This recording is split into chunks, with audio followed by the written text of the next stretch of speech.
Hello, welcome to SN study station.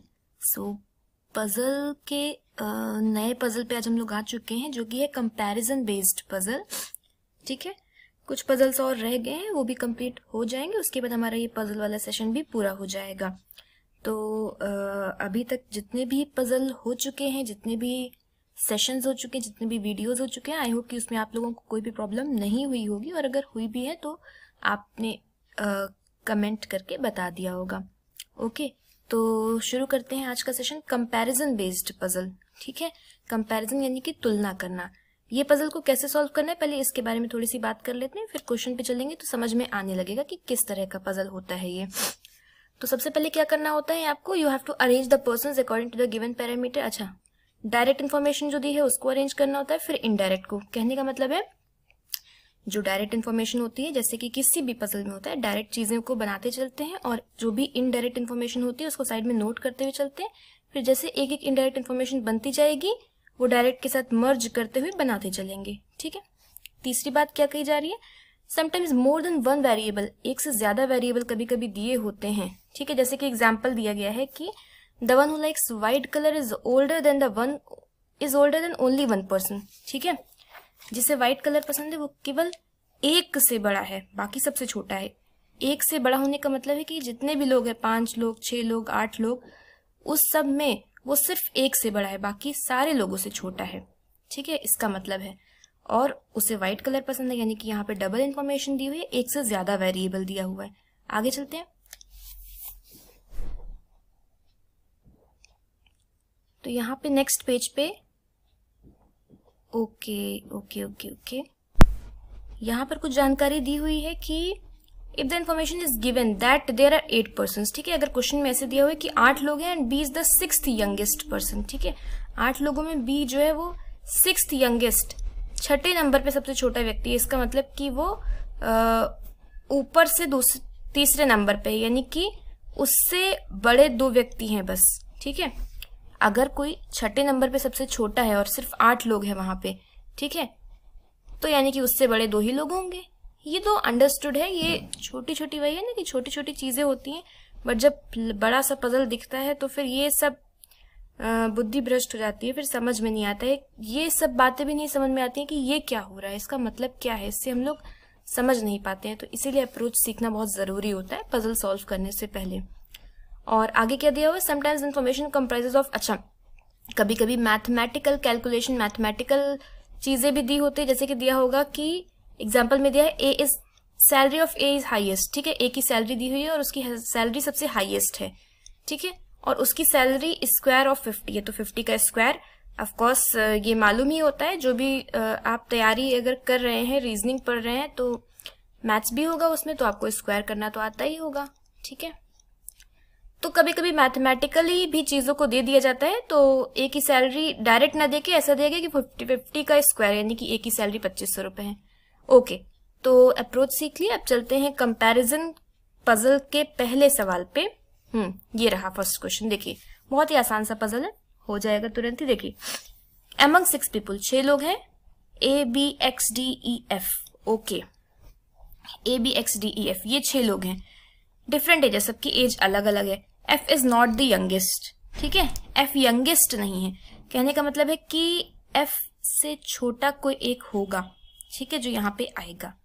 कितने लोग हैं छोटे वो नहीं पता, बट एफ से छोटा कोई होगा। फिर आगे क्या दिया हुआ है, A is younger than only D. A जो है वो केवल और केवल डी से ही बड़ा है। ठीक है, 6 लोग हैं, ए केवल डी से बड़ा है, तो कहने का मतलब है कि बाकी सबसे छोटा है ए।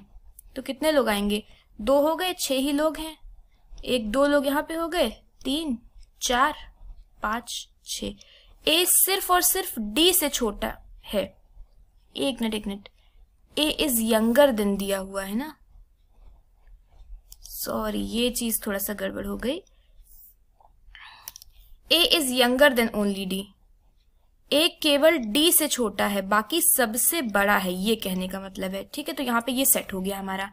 ठीक, 6 लोग इस तरह से आएंगे कि सबसे बड़ा डी है, ए सिर्फ डी से छोटा है, यानी कि डी सबसे बड़ा हो गया, और ए से छोटे 4 लोग और हो गए। Only 3 people are younger than X, X से छोटे केवल 3 लोग हैं, तो एक्स यहाँ पे आ जाएगा, उससे छोटे भी 3 लोगों की जगह हमारे पास बच रही है। फिर F is younger then E, F E से छोटा है, ठीक है, और एफ यंगेस्ट नहीं, एफ से छोटा भी कोई है, तो एफ ई से छोटा है तो ई यहाँ आया, एफ आया, अब यहाँ कौन बच रहा है, ए बी सी, सी नहीं है, X D E F, B नहीं, अच्छा बी यहाँ पे आ जाएगा, बस ये हमारा पजल बन जाएगा, ठीक है। तो आप इस तरह से लिखिए, चाहे ऐसे लिख सकते हैं कि सबसे बड़ा डी है, मतलब सबसे ज्यादा एज डी की है, फिर उससे छोटा ए है, उससे छोटा एक्स है, फिर ई एफ बी, इस तरह से हमारा ये कंपैरिजन पजल बन जाएगा, ठीक है। बहुत ही आसान सा पजल था, ये हमारा सॉल्व होता है इस तरह से। तो अब अगले क्वेश्चन पे चला जाए। अगला सवाल देखिए, इसमें क्या चीजें हो रही हैं इसको समझते हैं। तो यहां पर 7 लोग हैं, ए बी सी डी के एल एन, सबकी अलग अलग सैलरी है। अच्छा, इस बार सैलरी अलग अलग है सबकी, ठीक है। शुरुआत करते हैं। N earns more than L and D, N L और डी से ज्यादा कमाता है, तो साइड में लिख लेते हैं पहले जो इनडायरेक्ट चीजें। एन जो है वो ज्यादा कमाता है किससे, एल से और डी से, ठीक है। एल डी में अभी नहीं पता है कि कौन ज्यादा कमाता है, तो इस तरह से ऐसे लिख दिया, बट एन इन दोनों से ज्यादा कमाता है। N earns more than A, N A से भी ज्यादा कमाता है, तो ए भी हो गया यही इसी कैटेगरी में। But he does not earn the highest, लेकिन एन हाइएस्ट नहीं कमाता है, तो आपकी ऐसे लिख देते हैं कि एन से हाईएस्ट कोई ना कोई तो आएगा ही आएगा, तो एन को यहाँ पे लिखते हैं, ऊपर 1% तो कम से कम आएगा एन के ऊपर, ठीक है। A earns more than L, A L से ज्यादा कमाता है, ठीक है, तो ए एल से ज्यादा कमा रहा है, ऐसे लिख दिया इसको। The person who earns the second highest receive a salary of 500। अच्छा, ये लाइन अभी बाद में आएंगे क्योंकि सेकेंड हाइएस्ट अभी पता नहीं है। थर्ड लोवेस्ट अर्नर 300, ये बाद में आएंगे। के अर्न्स लेस देन एल, के एल से कम कमाता है, तो यहाँ पे एल से कम में के आ जाएगा, ठीक है। फिर है बट मोर देन डी, के एल से कम कमाता है बट डी से ज्यादा कमाता है, ठीक है, तो यहाँ पर आ जाएगा क्या, डी आ जाएगा। एक मिनट, इसको ऐसे अलग से लिख लेते हैं, ए एल के डी है ना,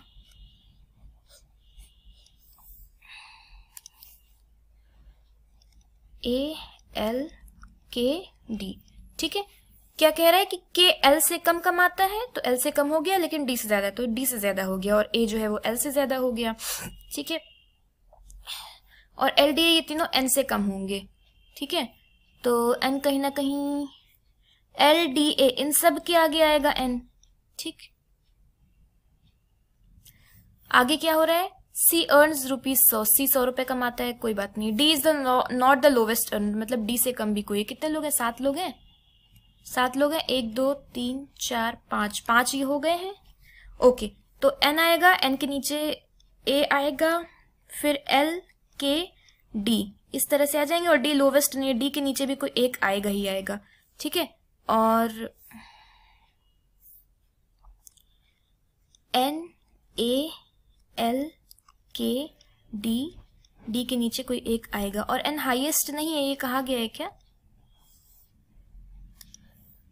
एन के बारे में कहा गया है कि वो हाईएस्ट है या नहीं है, ये ऐसा कुछ कहा गया है, एक बार चेक कर लेते हैं इन्फॉर्मेशन। यहाँ पर 6 लोग हो चुके हैं, एन ए एल के डी, और डी से नीचे एक आएगा, 7 लोग हैं टोटल। और यहाँ पे एक लाइन दी हुई, N earns more than A but he does not earn the highest, N highest नहीं कमाता है, तो एन के ऊपर एक आएगा, तो इस तरह से 7 लोगों का अरेंजमेंट ये ऐसे हो जाएगा, ठीक है।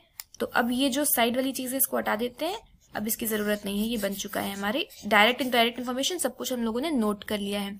अब कौन कौन सी लाइन बच रही है उसको एक बार चेक कर लेते हैं। देखिए, जो लाइन बच रही है उसको हाईलाइट कर देते हैं, तो यहाँ पे बस ये जो कौन कितना कमाता है ऐसे ही कुछ अर्निंग वाली लाइन बच रही थी ना, बस यही 3 लाइनें बच रही हैं, ओके। तो यहाँ पे देखिए, सबसे पहले दिया हुआ है the person who earns the second highest, जो सेकेंड हाईएस्ट है उसे 500 मिलता है, यानी कि सेकेंड हाईएस्ट पे आएगा एन, एन की सैलरी है 500, ठीक।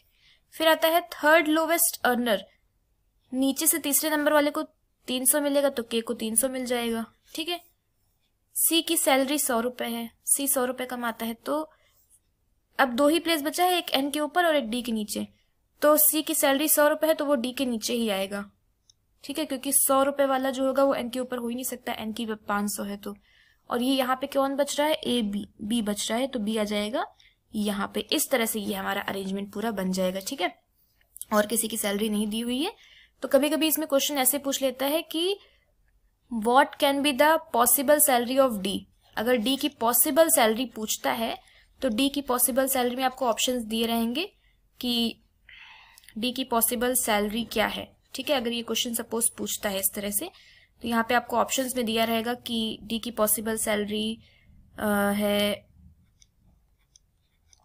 150 या फिर 350 या फिर 50 रुपए या CND बताया नहीं जा सकता, तो फिर 150 पे टिक करते हैं। इस तरह का क्वेश्चन दिया होता है। ठीक है, क्योंकि डी की जो भी सैलरी होगी वो हमें पता नहीं है, बट पॉसिबल पूछा गया तो ये मालूम है कि 300 और 100 के बीच में ही आएगी जितनी भी होगी।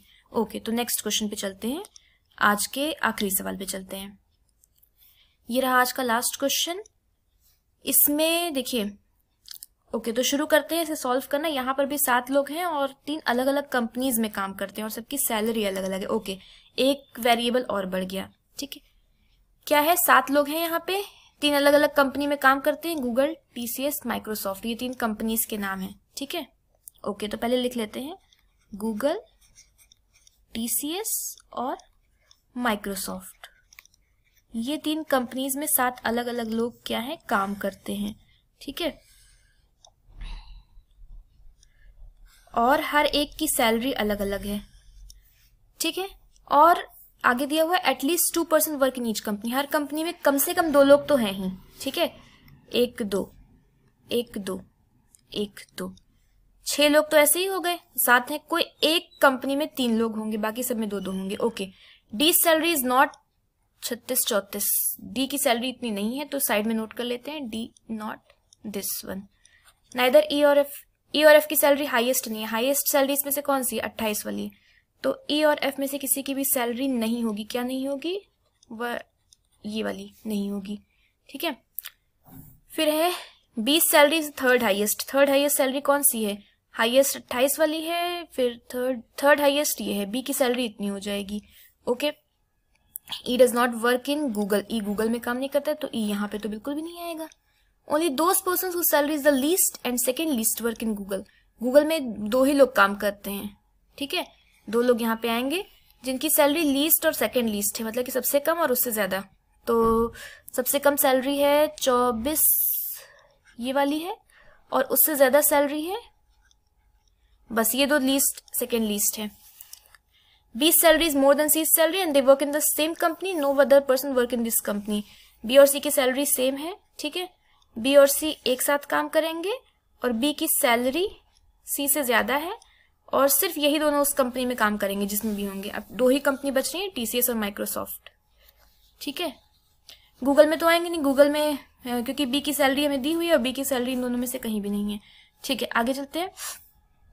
F और M में से किसी एक की सैलरी है 19 ये करके है, तो E और F में से किसी एक की सैलरी होगी 19898। फिर है दोनों ही TCS में काम करते हैं। ओके, E और F दोनों, E नहीं है, A और F और A। ओके, A और F की बात हो रही है, तो A और F दोनों ही कहाँ आ जाएंगे, TCS में आ जाएंगे। ठीक है, और आगे चलते हैं।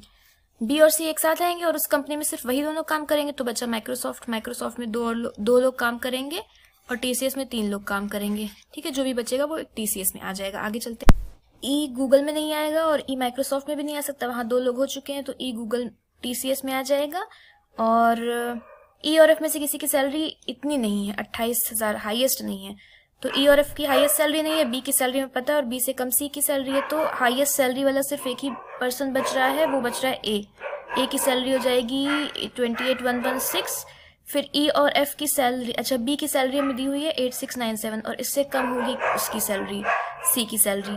ठीक है, तो अभी ई और एफ की सैलरी, अच्छा ए और एफ, ए की सैलरी हो चुकी है तो एफ के लिए हमारे पास ये 19 वाली बची है, ये वाली सैलरी एफ की हो जाएगी। ठीक है, इसके बाद और क्या बच रहा है एक बार चेक करें। ये सारी इन्फॉर्मेशन कंप्लीट हो गई, इसको हटा देते हैं। ठीक है, अब देखिए गूगल में सिर्फ 2 लोग बच रहे हैं। कौन कौन बच रहा है, ABCD, डी बच रहा है और जी बच रहा है। अच्छा एक इन्फॉर्मेशन थी यहाँ पे, डी और जी बच रहा है, तो डी की सैलरी 36-34 नहीं है, तो डी की ये हो जाएगी और जी की ये हो जाएगी। ठीक है, यहाँ पे लिखा हुआ है ना डी की सैलरी 36-34 नहीं है, तो ये हो गया। अब ई और सी के लिए सिर्फ 2 सैलरीज बच रही हैं, वो है एक 6000 वाली बच रही है और एक बच रही है 4537। तो ये पजल कंप्लीट होता है। Homework question